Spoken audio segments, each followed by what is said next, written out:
Hello बच्चों, कैसे हैं आप लोग। आज का लेक्चर अपना सिलेबस स्टार्ट करने से पहले थोड़ा सा हम लोग एरिया के बारे में, जो कर्व के अंदर इनक्लोज एरिया होता है उसके बारे में थोड़ा सा डिस्कस करना चाहते हैं, क्योंकि वो यूज़ होगा फर्दर। तो जैसे हम लोग बात करते हैं इस डिस्टेंस, स्पीड और टाइम की, तो हम लोगों ने एक फार्मूला अपनी प्रीवियस क्लासेस में पढ़ रखा होगा, S equal to U into time T होता है। S क्या होता है, आपका डिस्टेंस होता है। यू क्या होता है, स्पीड या वेलोसिटी, दोनों तरह के यूज़ करते हैं। स्पीड या वेलोसिटी है, दो में से एक चीज़ कह सकते हैं आप। और टी क्या है आपका, जब हम लोग डिस्टेंस की बात कर रहे हैं तो ये बेसिकली स्पीड होती है, जब हम लोग डिस्प्लेसमेंट की बात कर रहे होते हैं तब ये वेलोसिटी होती है। ये टी क्या है, ये आपका टाइम है। तो अगर आपको सवाल दिया जाए कि कोई मान लीजिए एक ऑब्जेक्ट है 5 मीटर पर सेकेंड की स्पीड से जो है चल रहा है, और 5 सेकेंड में या 10 सेकेंड में कितना डिस्टेंस कवर कर लेगा, तो हम लोग बेसिकली इसको मल्टीप्लाई कर देते हैं। हमको स्पीड दी हुई है और टाइम दिया हुआ है, तो सेकेंड से सेकेंड कैंसिल हो जाता है, कितना हो जाएगा 50 मीटर्स वो डिस्टेंस ट्रेवल कर लेता है। लेकिन अगर हम लोग ग्राफ के टर्म में बात करते हैं, तो हम लोग ग्राफ से अगर यही कैलकुलेशन करना चाहते हैं तो देखिए हम लोग ग्राफ कैलकुलेट करते हैं, जो किसका, जो राइट साइड इंफॉर्मेशन है, क्या स्पीड इनटू टाइम। स्पीड का हम लोग वाई एक्सिस पे स्पीड को ड्रॉ कर लेंगे और एक्स एक्सिस पे टाइम को ड्रॉ कर लेंगे। अब देखिए इसमें से दो चीज़ें हैं, एक स्पीड है एक टाइम है। तो इसमें एक वेरी कर रही है, दूसरी वेरी नहीं कर रही है। बेसिकली स्पीड की बात की जाए तो स्पीड जो है यू, स्पीड आपकी वो फिक्स है। स्पीड क्या है आपकी, फिक्स्ड है, वो चेंज नहीं हो रही है। जैसे 5 मीटर पर सेकेंड की स्पीड से वो कॉन्स्टेंटली चल रही है, तो स्पीड फिक्स है आपकी। और कितना टाइम चली, 10 सेकेंड। तो मान लीजिए अगर ज़ीरो टाइम आपका चेंज कर रहा है, टाइम वेरी कर रहा है, तो 0 सेकेंड से मान लीजिए स्टार्ट किया उसने और 10 सेकेंड तक उसने ट्रेवल किया, ये टाइम है। और उसकी स्पीड इस वक्त क्या थी, मान लीजिए ये 0 से स्पीड हम लोग दिखा रहे हैं आपको, ये कितना 10 हमने स्पीड माना, कितना 5 माना है, तो 10 तक स्पीड मान लेते हैं। तो बेसिकली 5 कहीं यहाँ पे होगी। तो हम लोग कैसे कर्व दिखाते थे कि स्पीड कांस्टेंट है, तो स्पीड जो है ना इस टाइम तक हम लोग कांस्टेंट दिखा देते थे, एक्चुअली बेसिकली इस टाइम तक 10 सेकेंड तक। तो जो ये आपके वैल्यूज़ हैं, टाइम को हम लोग एक्सिस ऊपर बढ़ा देते हैं 0 और 10 पे, जो टाइम इंटरवल हमें दिया हुआ है।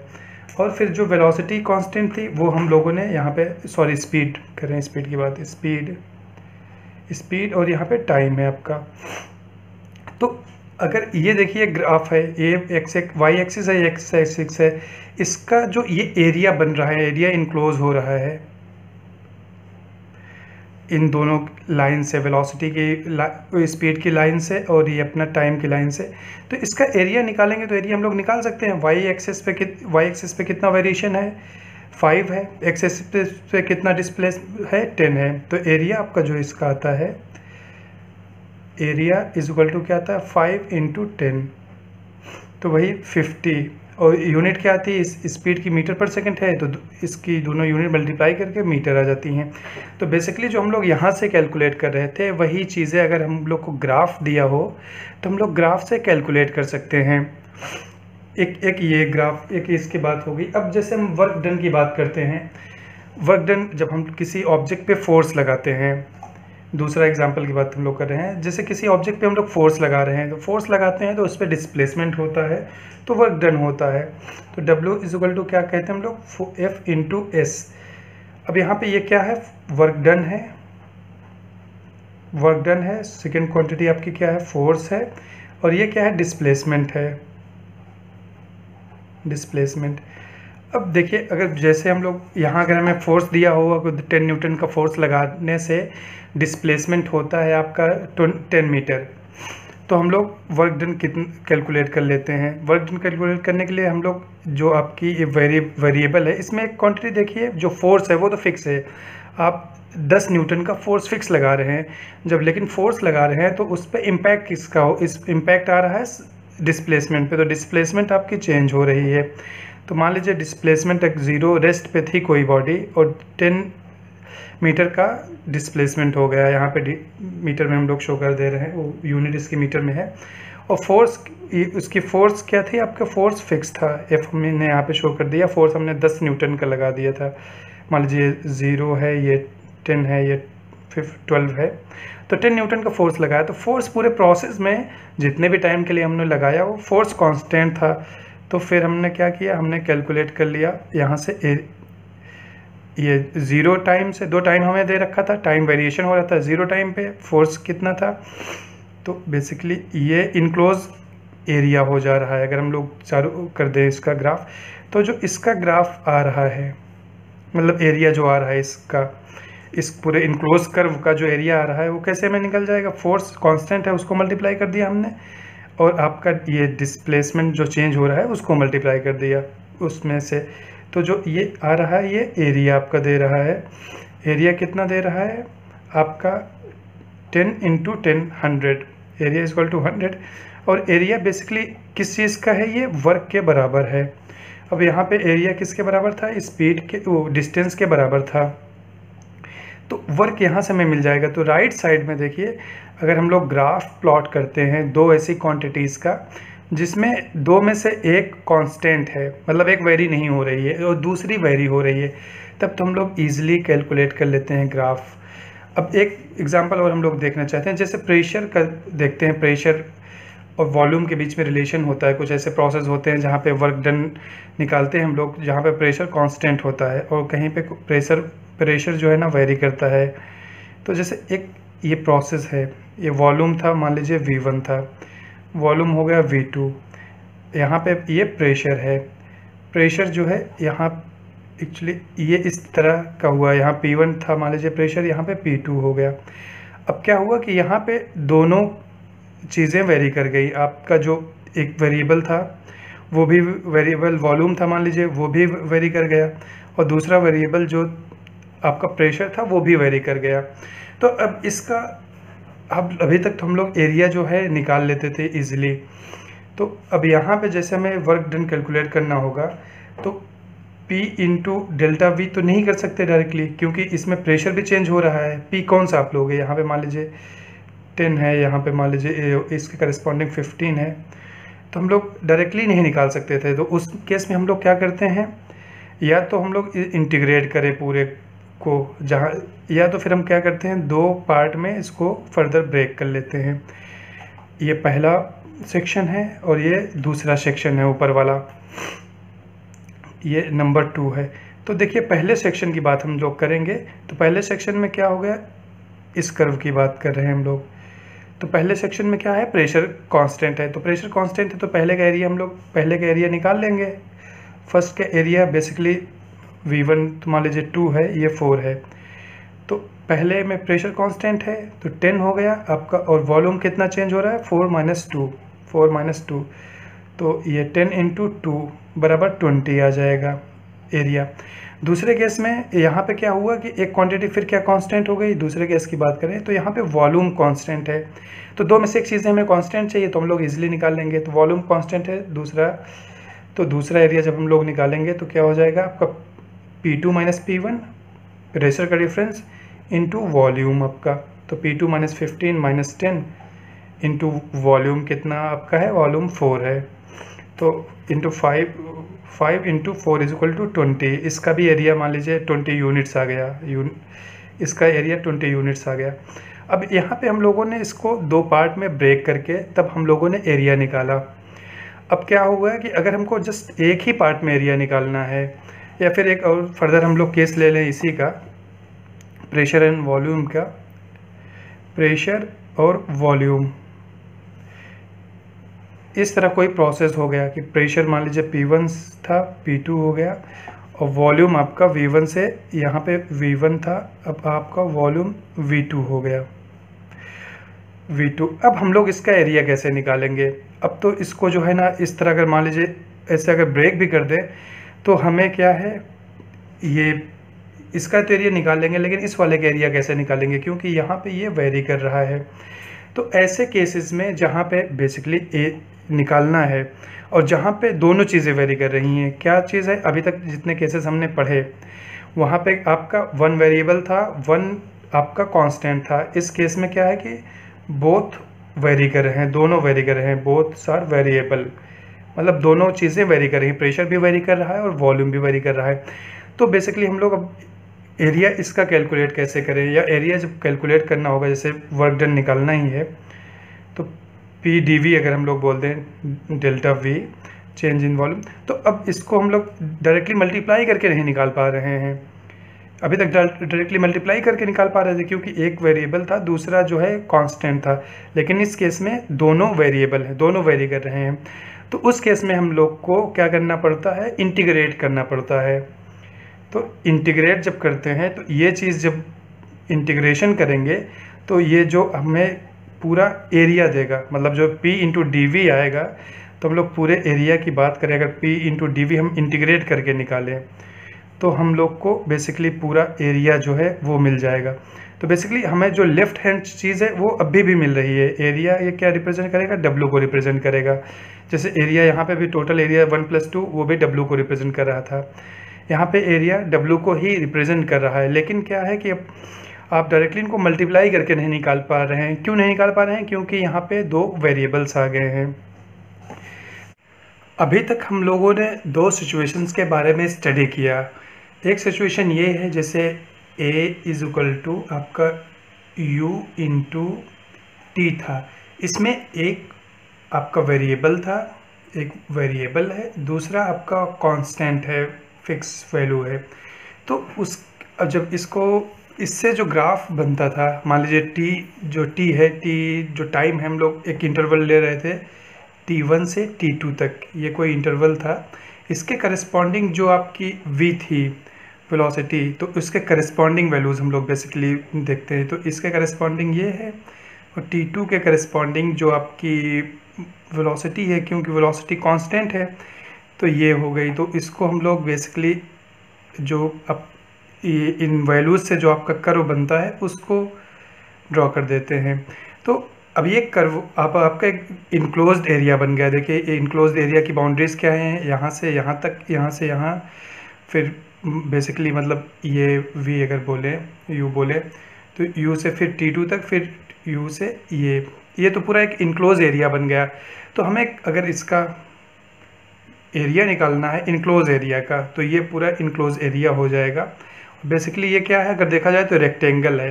तो जब एक कांस्टेंट है और एक आपका वेरिएबल है, तो और उनको दोनों को मल्टीप्लाई कर देते हैं, तो जो हमें लोग को मिलता है वो एरिया ऑफ द रेक्टेंगल।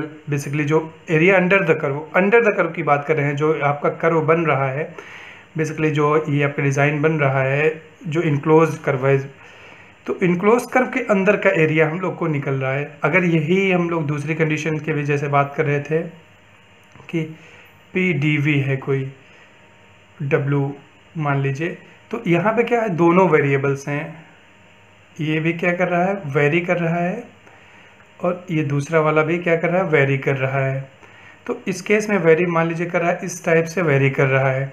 तो हम ये जो दूसरा वाला वेरिएबल जो मेन इंडिपेंडेंट वेरिएबल है, उसकी कंडीशंस देखते हैं कहाँ से कहाँ तक की ये बात करें। जैसे हम लोग मान लेते हैं V1 से V2 की ये लिए हम लोग को निकालना है। तो V1 से V2 हम लोगों ने ये ड्रॉ कर दिया इस पर। अब अगर हम लोगों ने जैसे ये था P इंटू डी वी था, और हम लोग इंटरेस्टेड हैं क्या निकालने में, एरिया अंडर द कर्व, ये आपका कर्व था पूरा यहाँ तक। और V1 से V2 जब हम लोगों ने दूसरे वाले की लिमिट्स देखी कि जिसके बारे में हम लोग इंटरेस्टेड हैं निकालने में एरिया, तो अगर अंडर द कर्व की बात करें, मतलब ये जो इनक्लोज्ड कर्व बन रहा है, ये एक ये साइड हुई जो आपकी आर्क के फॉर्म में है, बाकी ये दो साइड्स हैं, बाकी नीचे की एक साइड है। तो अगर अंडर द कर्व हम लोग एरिया निकालना चाह रहे हैं तो हम लोग को इंटीग्रेट करना पड़ेगा। तो इंटीग्रेशन अगर हम लोग करेंगे, मतलब इंटीग्रल फॉर्म में है कोई इक्वेशन, तब तो जो हमें एरिया मिलेगा वो अंडर द कर्व मिलेगा। लेकिन वही अगर यही चीज़ जस्ट इस तरह है, पी वी मान लीजिए W is equal to P V. अब इस केस में भी क्या है, P वेरी कर रहा है और Y भी वेरी कर रहा है। पहले और तीसरी वाली कंडीशन में, कंडीशन 1 है ये, कंडीशन 2 की बात कर रहे हैं, ये कंडीशन 3 की बात कर रहे हैं हम लोग।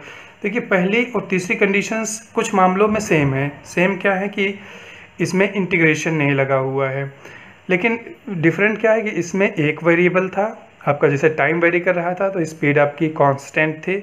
इसमें प्रेशर भी वेरी कर रहा है और वॉल्यूम भी वेरी कर रहा है। तो वेरी कर रहा है तो उसका भी कर्व मान लीजिए कुछ इस तरह अगर आता है, और हम लोग इंटरेस्टेड हैं V1 से V2 के बारे में, V1 से V2 की रेंज में इंटरेस्टेड हैं।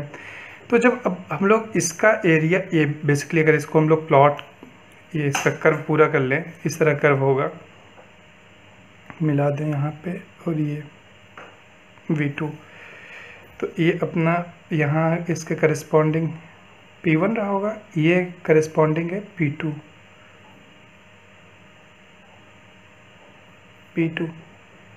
अब हम लोग जो अगर इस इक्वेशन को कैलकुलेट करके निकालेंगे तो एरिया अंडर द कर्व नहीं आएगा। अगर हम लोग यही इंटीग्रेशन कर देते हैं तो जो कैलकुलेट होके आता है वो एरिया अंडर द कर्व होता है। लेकिन अगर इंटीग्रेशन नहीं है तो बेसिकली P इंटू वी क्या है, ये x इंटू वाई है ना, ये रेक्टेंगल है बेसिकली। जैसे यहाँ पे रेक्टेंगल मिल रहा था, ये y इंटू एक्स के फॉर्म में है, तो y इंटू एक्स क्या होता है, एक रेक्टेंगल के फॉर्म में आता है। तो यहाँ पे हम लोग को क्या मिलेगा, एक रेक्टेंगल मिलेगा। अब रेक्टेंगल वो एरिया कौन सा कवर करेगा, तो इस बात को ध्यान दीजिए कि रेक्टेंगल जो है अपनी जो फाइनल लिमिट है V2, उसके करस्पॉन्डिंग हम लोग ग्राफ पे चले जाएंगे।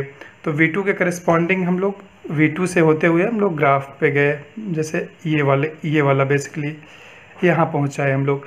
अब फिर हम लोग ग्राफ को फॉलो करेंगे, ग्राफ को फॉलो करते हुए P2 की रेंज पे। अब V2 से हम लोग जो फाइनल लिमिट थी, जो हमारे फाइनल कंडीशंस थी, जो हमें निकालना था V2 है। अब V2 से हम लोग P2 पे जाएंगे, तो V2 के करस्पॉन्डिंग P2 पे पहुँचे। अब हम लोग ग्राफ को फॉलो करेंगे। अगर ग्राफ इधर जा रहा है तो इधर फॉलो करेंगे, और ग्राफ इधर जा रहा है तो इधर हम लोग जाएंगे। तो इधर जाते वक्त हम लोग कहाँ तक जाएंगे, V1 तक अपना जाएंगे। तो V1 को थोड़ा सा हम लोग एक्सटेंड कर लेंगे, जैसे V1 है तो V1 को एक्सटेंड कर लिया हम लोगों ने, ये है। अब हमें किस तरफ मूव करना था, हम लोग को अब ग्राफ, ये जो अपना ग्राफ जिस तरफ जा रहा था उस तरफ मूव करना था।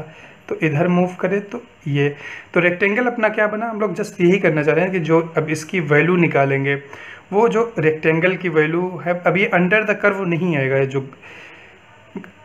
जो एरिया आएगा अंडर द कर्व नहीं, क्योंकि कर्व तो हमारा ये वाला था जो आपकी मजेंटा लाइन से शो हुआ है। लेकिन जो आपका ये पूरा, अब ये P इंटू वी रेक्टेंगल आएगा, तो रेक्टेंगल आपका पूरा आएगा। ये जस्ट ये डिस्कस करना चाह रहे हैं कि अगर इस तरह के हमें वैल्यूज़ दी हुई हैं, अगर इंटीग्रल लगा होता तो हम लोग तो एरिया जस्ट बात करते जो अंडर द कर्व की बात करते। लेकिन यहाँ इंटीग्रल नहीं है और दोनों वेरिएबल हैं। अगर वेरिएबल नहीं होते तो आपका एक वेरिएबल होता, एक आपका कांस्टेंट होता, तो इस तरह हम लोग का एरिया निकल जाता, मतलब अंडर द कर्व निकल जाता। लेकिन क्या यहाँ पे क्या है, दोनों वेरिएबल हैं। तो ये थोड़ा सा और इसको यही समझ लेते हैं, जैसे एक कंडीशन है a is equal to Y D X, और दूसरी कहीं a1 इसको बोल दीजिए। a2 हमें निकालना है, वही सेम फंक्शन है, y dx ही है, लेकिन उसको इंटीग्रेशन करना है हमें। फंक्शन एक ही तरह है, तो फंक्शन का अगर ये हम लोग देखेंगे तो फंक्शन का कर्व भी एक ही आएगा जो हम लोग कर्व ड्रॉ करेंगे। कर्व ड्रॉ कर रहे हैं तो फंक्शन, क्योंकि y और x के बीच में ग्राफ है, तो मान लीजिए ऐसे आ रहा है, ये ऐसे ये कर्व आया, यहाँ पे आपका y है, यहाँ पे x है।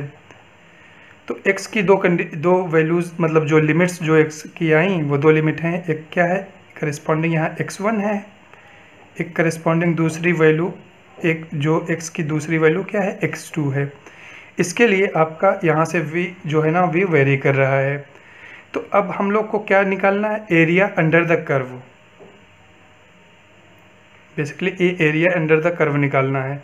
तो एरिया अंडर द जो कर्व बन रहा है, या इसको थोड़ा सा और अभी समझने के लिए हम लोग इस तरह ले लेते हैं, इस तरह कर्व हो गया अपना। वो कंडीशन भी हम लोग से देखेंगे। तब हमारा कर्व कहाँ से इनक्लोज कैसे हुआ, अब यहाँ से मान लीजिए x1 के करस्पॉन्डिंग वैल्यू ये 0 से फिर अब लेंगे हम लोग, यहाँ 0 से लेंगे, 0 से x2 तक ले रहे हैं। तो 0 के करस्पॉन्डिंग वैल्यू क्या है, ये y1 है, और x2 के करस्पॉन्डिंग वैल्यू क्या है आपकी, ये y2 है। तो इस तरह हम लोग पूरा इनक्लोज कर देंगे। तो अगर अब हम लोग कर्व का एरिया निकालेंगे तो आपका पूरा जैसे ये एरिया आएगा, एरिया अंडर द कर्व।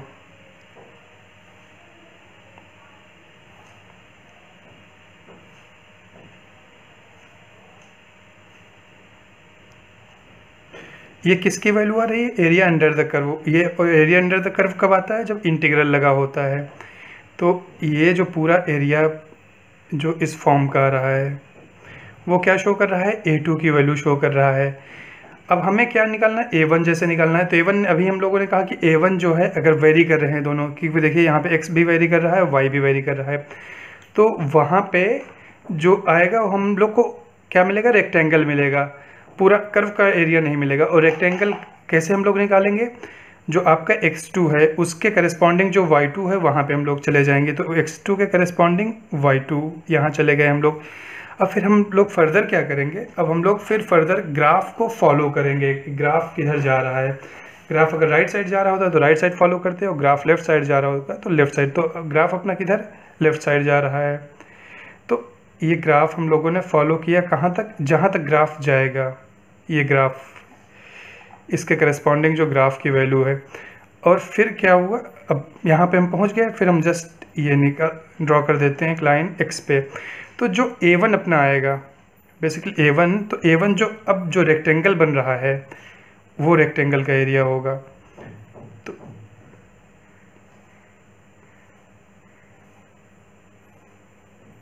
तो a1 जो अपना आया, a1 ये आपका पूरा जो ये दो लाइन से मिलके बना हुआ है, स्ट्रेट लाइन ऐसे है और ब्लैक लाइन आपकी ऐसे हैं, ऐसे। तो ये a1 है, और जो पूरा ब्लैक लाइन से ऐसे शो हुई हैं वो आपका a2 है। तो a2 बस बेसिकली क्या होगा, जो एरिया पूरे कर्व से जो इनक्लोज कर्व आपका बन रहा है उसका एरिया होगा। और जो a1 होगा जहाँ पे इंटीग्रल नहीं लगा हुआ है वो रेक्टेंगल से निकलता है। और रेक्टेंगल कैसे निकालते हैं, x2 जो आपकी जो एक्सट्रीम लिमिट है, फाइनल लिमिट है, उसके करस्पॉन्डिंग हम लोग y पे जाते हैं, और y से फिर हम लोग ग्राफ को फॉलो करते हैं। ग्राफ जहाँ तक भी जाता है, ग्राफ यहाँ पे ग्राफ टच हो गया, अगर ग्राफ नहीं टच कर रहा होता, जैसे हम लोग दूसरी कंडीशन एक देख लें, एक एक ग्राफ पे प्लॉट कर देंगे।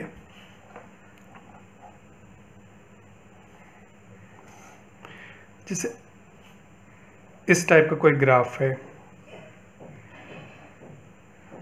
ये मान लीजिए कि P1 है, इसके करस्पॉन्डिंग P1 है, और यहाँ पे P2 है, और इसके करस्पॉन्डिंग यहाँ पे मान लीजिए ये x है नीचे वाला, बॉटम वाला, तो प्लॉट कर देते हैं। ये x1 है, ये x2 है,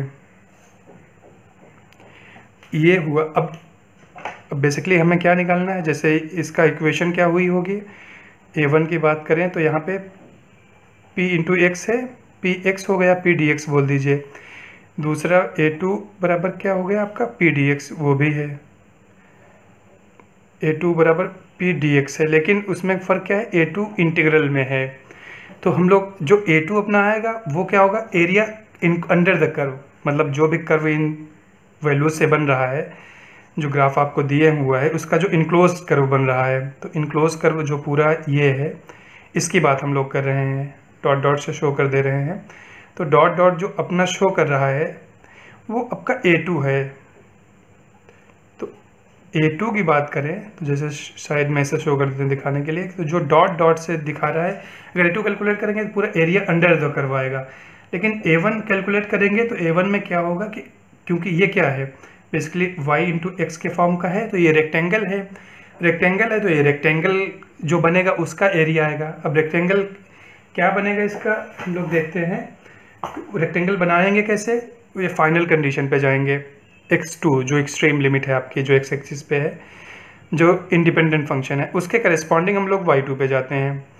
तो ये आपका x2 हुआ, इसके करस्पॉन्डिंग y2 पे यहाँ पे। अब ग्राफ को हम लोग फॉलो करेंगे। ग्राफ अब किस तरफ, लेफ़्ट की तरफ से आया है ना ग्राफ, तो लेफ़्ट की तरफ हम लोग जाएंगे, मूव करेंगे, और जहाँ पे x1 आ जाएगा, जहाँ पे x1 को ये मीट करेगा, तो वहाँ पे रुक जाएंगे। तो आपका अब क्या हो गया, ये आपका रेक्टेंगल हो गया। A B C D. तो जो आपका A1 आएगा, A1 होगा वो एरिया होगा, एरिया ऑफ रेक्टेंगल ABCD। तो ये एरिया जो है डॉटेड वाले एरिया से बेसिकली कम है। तो अगर इसको इस तरह हम लोग लाइनिंग से शो कर दें तो इसको सामने ये शो करके इस तरह शो कर सकते हैं कि जो लाइनिंग का एरिया इस वक्त इनक्लोज्ड है वो आपका एरिया है A1। तो ये एरिया दोनों डिफरेंट हो सकते हैं, बस फ़र्क क्या है, इंटीग्रल अगर लगा देंगे तो हम लोग को पूरा जो एरिया जो इनक्लोज कर रहा है, जो पूरा एरिया बन रहा है उसके अंदर का कर्व जो बन रहा है उसके अंदर का एरिया निकालेंगे। और अगर हम लोग सिर्फ y/x के फॉर्म में निकाल रहे हो, दोनों वेरिएबल हैं, अगर एक वेरिएबल होता था और एक फिक्स होता था तो इजीली निकल जाता था इस फॉर्म में, लेकिन दोनों वेरिएबल हैं तो पूरा अंडर द कर्व नहीं होगा। हो सकता है कर्व से जो पूरा अंडर द कर्व आ रहा है उससे एरिया कम भी हो सकता है, उससे एरिया ज़्यादा भी हो सकता है। जैसे इस केस में देखिए, इस वाले केस में हम लोग V2 के करस्पॉन्डिंग गए थे P2 पे, और फिर हम लोग कहाँ तक एक्सटेंड किए थे, V1 के करस्पॉन्डिंग जो जहाँ पॉइंट आएगा V1। तो V1 यहाँ ग्राफ की तरफ चले थे, लेकिन ग्राफ हम लोग कट नहीं कर पाए थे, टच नहीं कर पाए थे क्योंकि ग्राफ नीचे था उस वक्त। तो हम लोग V1 को एक्सटेंड कर देंगे। तो हमें ये P2 पे जब चलेंगे y एक्सिस की तरफ तो वहाँ तक चलेंगे जहाँ पे हमें V1 मिल जाएगा। तो यहाँ पे जैसे आपका P2 था, तो ये P2 था, P2 से हम लोग इधर चले, कहाँ तक चले, जब x1 हमें मिल गया, x1 जब हमको मिल गया तो वहीं पे स्टॉप कर दिए। उस वक्त हम लोग का एक इनक्लोज मतलब एक नया इनक्लोज एरिया हो गया, वो रेक्टेंगल होगा, तो उसका एरिया हम लोग निकाल लेंगे। तो बेसिकली ये इसलिए हम लोगों ने पढ़ा क्योंकि हमें जो अभी हम लोग पढ़ेंगे नेक्स्ट टॉपिक अपना है बैच रिएक्टर या डिफरेंट रिएक्टर्स की जो डिज़ाइनिंग है। तो परफॉर्मेंस इक्वेशन आएगी तो वहाँ पे कुछ इक्वेशंस आपकी इंटीग्रल फॉर्म में आएंगी और कुछ इक्वेशंस वैसे आएंगी y/x के फॉर्म में आएंगे। तो दोनों का एरिया जो है ना डिफरेंट होगा। एरिया से फिर हम लोग वॉल्यूम जो है ना कैलकुलेट करेंगे, तो वहाँ से हम लोग को आइडिया लग जाएगा कि किसका वॉल्यूम ज़्यादा है और किसका वॉल्यूम कम है। तो आपको 3 चीज़ें बस ध्यान रखनी है। अगर दोनों वेरिएबल हैं तो अगर इंटीग्रल लगा हुआ है इक्वेशन में तो area under the curve complete हो गया। अगर इंटीग्रेशन नहीं है आपका तो क्या होगा, तब क्या हो जाएगा, तब जस्ट रेक्टेंगल का एरिया हम लोग निकालेंगे। रेक्टेंगल कैसे निकालेंगे, जो एक्सट्रीम कंडीशन है मतलब फाइनल कंडीशन है उसके करस्पॉन्डिंग y2 पे ये एक y एक्सिस पे चले जाएंगे और फिर हम लोग ग्राफ को फॉलो करते हुए, अगर लेफ्ट साइड में है तो लेफ्ट साइड में जाएंगे, राइट साइड में है तो राइट साइड में जाएंगे। ग्राफ को फॉलो करते वक्त हम लोग बेसिकली जस्ट वहाँ पे अपना फाइनल उस पॉइंट पे जाएंगे जहाँ पे x1 मीट कर रहा होगा, फिर जो आपका रेक्टेंगल बनेगा उसका एरिया निकाल लेंगे।